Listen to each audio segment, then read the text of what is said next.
واقعی یہ بات عوام میں بہت زیادہ پھیلی ہوئی ہے کہ بھئی کافر کو بھی کافر نہیں کہنا چاہیے، نہ جانے کب مسلمان ہو جائے، پھر تو مسلمان کو بھی مسلمان نہ کہا جائے، نہ جانے کب وہ کافر ہو جائے۔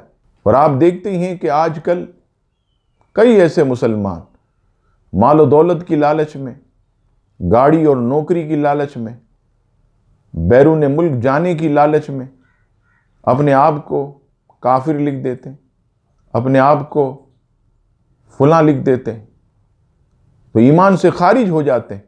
تو پھر تو مسلمان کو بھی مسلمان نہ کہا جائے، نہ جانے کب کافر ہو جائے۔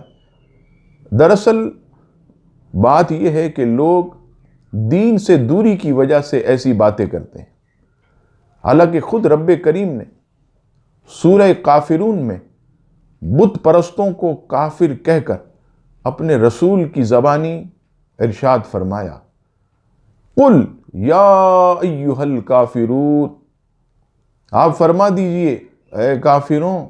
آپ نے دیکھا کہ خود رب کریم نے بت پرستوں کو کافر کہہ کر پکارا۔ اچھا، منع کس چیز سے ہے؟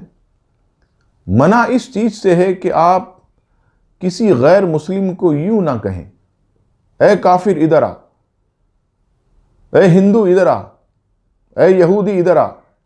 یہ نامناسب بات، کیونکہ اسلام اچھے اخلاق کی تعلیم دیتا، لہٰذا اگر کسی کافر کو کافر قرار دیا گیا تو اس میں کوئی مذائقہ نہیں۔ اللہ تعالی ہم سب کو دین پاک مصطفیٰ صلی اللہ تعالی علیہ وسلم کا حقیقی نور نصیب فرمائے، آمین ثم آمین۔